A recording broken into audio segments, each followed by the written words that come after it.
હવે આ મકર સંક્રાંતિ અને ઉત્તરાયણ એ બહુ મોટો પુણ્યકાળ છે. કેવો?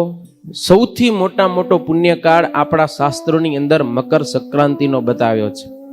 પણ એ પુણ્યકાળ કેટલો હોય ખબર? સંક્રાંતિ સૂર્ય એક રાશિમાંથી બીજી રાશિમાં કેટલા સમયમાં ચાલ્યો જાય? તો એક સુખી સ્વસ્થ માણસ હોય કે જે 100% બરોબર હેલ્થ છે જેનો, એવો માણસ એ આંખનો પલકારો કરે એનો સમય, એનો 30મો ભાગ એને તત્પર કહેવાય. શું કહેવાય? તત્પર. એ તત્પરનો 100મો ભાગ એને કહેવાય ત્રુટિ. અને ત્રુટિના 100મા ભાગની અંદર સૂર્ય એક રાશિમાંથી બીજી રાશિમાં ચાલ્યો જાય. કેટલો? સમજી ગયા તમે? માણસ પલકારો મારે એનો 30મો ભાગ તત્પર, એનો 100મો ભાગ ત્રુટિ, ને ત્રુટિનો 100મો ભાગ એમાં સૂર્ય એક રાશિમાંથી બીજી રાશિમાં ચાલ્યો જાય. It's call Makar Sankranti. આટલું છે. એટલો પુણ્યકાળ, અને એ બેસ્ટમાં બેસ્ટ પુણ્યકાળ છે. પણ જૈમિની ઋષિએ એ પુણ્યકાળની 16 ઘડી આગલી અને 16 ઘડી પાછલી એને વેદ સહિત પુણ્યકાળ ઘોષિત કરી દીધો. એટલે કેટલો સમય થયો? 12 કલાક અને 46 મિનિટ. જે મકર સંક્રાંતિનો પુણ્યકાળ કહેવાય કેટલી વાર હાલે? 12 કલાક અને 46 મિનિટ સુધી એ મકર સંક્રાંતિ કહેવાય. અને એ સમય દરમિયાન શું કરવાનું હોય? સંતો, બ્રાહ્મણોને, ગાયોને, ગરીબોને, અતિથિઓને આપણે અન્ન, વસ્ત્ર, પદાર્થ, જે કઈ વસ્તુ એને જરૂરિયાત હોય એ બધું દાન કરવાનું. ને મકર સંક્રાંતિના કાળમાં જો દાન કરવામાં આવે તો કરોડ ગણા પુણ્યની પ્રાપ્તિ થાય. એવો એ પુણ્યકાળનો મહિમા છે. તો આ પવિત્ર પુણ્યકાળ, બરોબર ને? શેનો? મકર સંક્રાંતિનો. હવે આ જે ઉત્તરાયણની વાત કરીએ તો સૂર્યની ઉત્તરાયણ થઈ ને, કે સૂર્ય છે એ દક્ષિણમાંથી ઉત્તરાયણ તરફ ગયો. પણ મારીને તમારી ઉત્તરાયણ શું? આપણા જીવનમાં ઉત્તરાયણ ક્યારે આવી કહેવાય?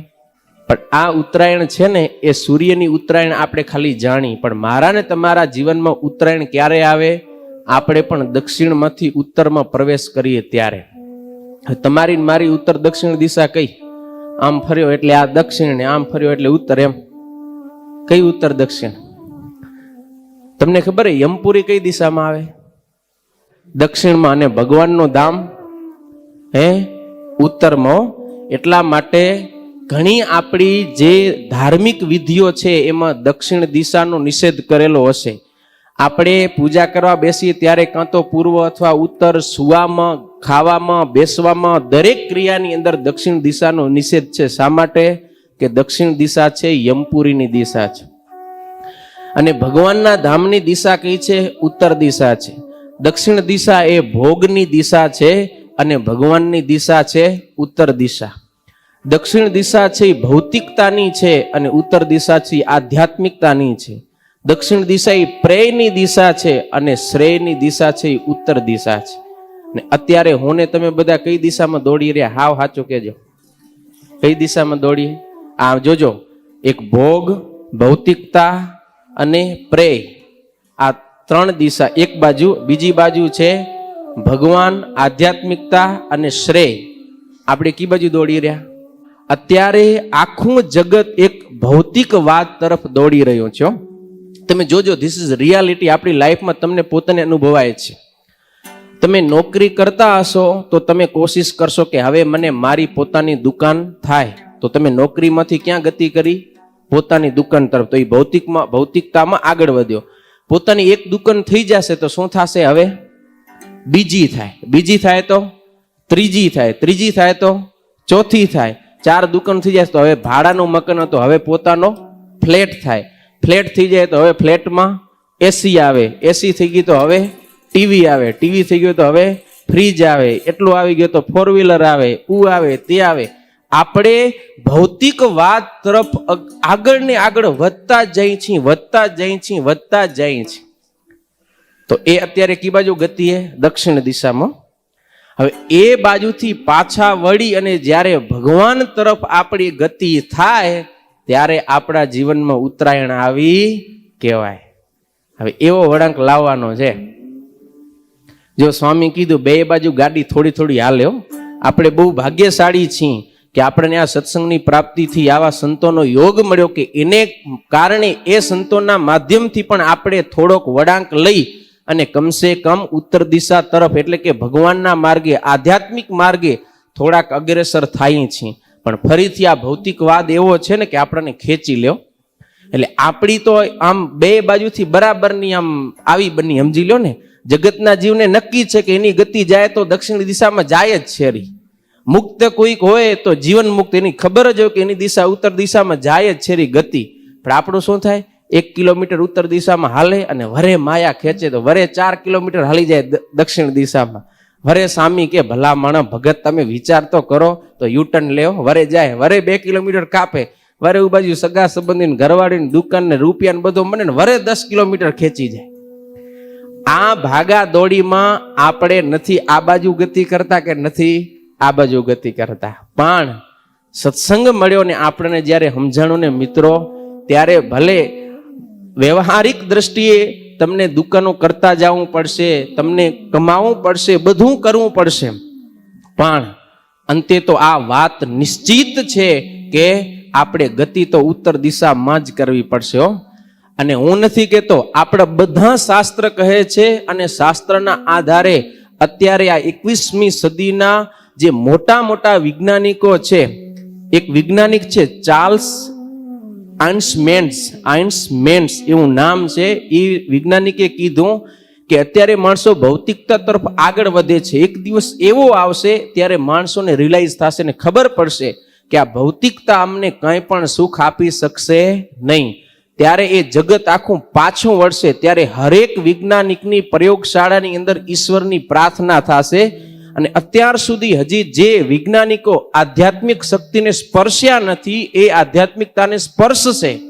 અને ત્યારે માણસો ફરીથી જોશે તો શું દેખાશે કે 4 જમાનામાં જેટલી પ્રગતિ થતી હતી એટલી માત્ર 1 જમાનામાં પ્રગતિ થઈ જશે.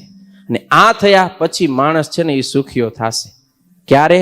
ભાવ શું થયો કે દક્ષિણ દિશામાંથી જ્યારે પાછો વળી અને એ ઉત્તર દિશા તરફ પ્રયાણ કરશે ત્યારે. તો આપણે ભૌતિકતામાંથી પાછા વળી ઉત્તર દિશા એટલે કે આધ્યાત્મિક માર્ગે આપણે થોડાક અગ્રેસર થાય. તમે જેમ વ્યવહાર ધંધાની અંદર એક દુકાન નાખી તો બીજું દુકાન કરવાનો પ્લાન કરો, બીજી નાખી તો ત્રીજીનો પ્લાન કરો, એમ ખરા દિલથી તમે વિચારજો કે તમે અત્યારે સત્સંગની અંદર જ્યાં છો, જેમ કે તમે ખાલી તિલક ચાંદલો કરો તો તમે વિચાર કર્યો કે હાલો હું તિલક ચાંદલો કરું, મહિનો થઈ ગયો, 6 મહિના થઈ ગયા, વર્ષ થઈ ગયું, હવે હું એક સ્ટેપ આગળ વધુ, પૂજા કરું. હું પૂજા કરું છું તો હવે સ્ટેપ એક આગળ વધુ કે રોજ મંદિરે દર્શન કરીને પછી દુકાને જાઉં. રોજ હું દર્શન કરવા માટે જાઉં છું તો હવે 2 માળાનો કંઈક વધારે નિયમ રાખું. 2 માળા કરું છું તો સાથે 2 દંડવટ પણ એડ કરું. હજી હું આટલું કરું પણ મારા આ ધર્મ હજી પડાતા નથી તો હું એ ધર્મ પણ પાડું. કે જે કરવાનું તો કરું જ છું પણ જે નથી કરવાનું થઈ જાય છે એ હવે હું બંધ કરું. આમ ધીરે ધીરે સ્ટેપ બાય સ્ટેપ આપણે એક માર્ગમાં એક સ્ટેપ આગળ વધશું ને તો આપણે ઉત્તર દિશા એટલે કે ભગવાનના માર્ગે પણ ખૂબ આગળ વધશું. તો એવી રીતે જ્યારે આપણા જીવનમાં ભૌતિકતામાંથી આધ્યાત્મિકતા તરફ ગતિ થાય ત્યારે સમજી લેવાનું કે આપણા જીવનમાં ઉત્તરાયણ આવી. ત્યાં સુધી તો દક્ષિણાયન જ છે. તો ઉત્તરાયણ એ બહુ પુણ્યકાળ છે. અને જૈન ધર્મની અંદર પણ આ ઉત્તરાયણને શું કહેવાય? પરિક્રમણ કહેવાય. શું કહેવાય? પરિક્રમણના નામથી આ તહેવાર ઉજવાય. પરિક્રમણ એટલે આપણે જે કંઈ ભૂલ કરી હોય, પાપ કર્યો હોય, એ પાપને કબૂલી અશુભ કર્મ કરવાનું બંધ કરીને શુભ કર્મ આપણે કરી એને કહેવાય પરિક્રમણ. પણ આપણા હિન્દુ ધર્મના શાસ્ત્ર મુજબ પુણ્યકાળ 15મી જાન્યુઆરીનો છે. હવે એ શાના આધારે તમને કહી દઉં કે આપણા હિન્દુ ધર્મના બધા તહેવારો મોસ્ટલી તિથિના આધારે ઉજવાય. શેના આધારે? ચંદ્રને આધારે ને તિથિના આધારે. પણ આ એક મકર સંક્રાંતિ એવો ઉત્સવ છે કે જે સૂર્યના આધારે ઉજવાય એટલે તારીખના આધારે હાલે. આજથી 100 વર્ષ જૂનું તમે પંચાંગ ખોલશો તો તમને જોવા મળશે કે મકર સંક્રાંતિ 12મી જાન્યુઆરી અથવા 13મી જાન્યુઆરીને ઉજવાતી.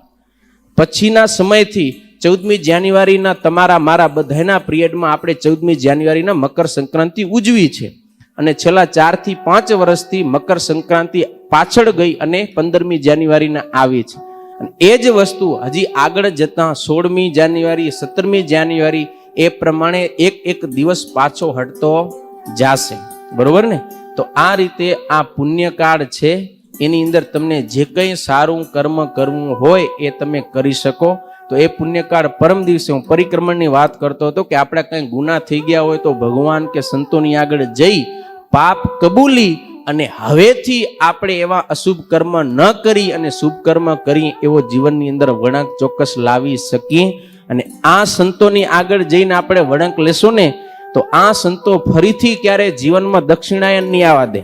સૂર્યનારાયણ ઉત્તરાયણમાં જાય 6 મહિના રહીને પાછા શેમાં આવી જાય? દક્ષિણાયનમાં. પણ આ ભગવાન કે આ સંતની આગળ જઈને જો તમે એકવાર એને ચરણે જીવન સમર્પિત કરીને ઉત્તરાયણમાં પ્રવેશ કર્યો તો એ ફરીથી ક્યારે જીવનમાં દક્ષિણાયન આવવા દેશે નહીં.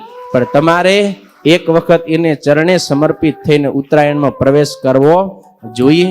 આવો અતિ અદ્ભુત આ ઉત્તરાયણનો પર્વ છે.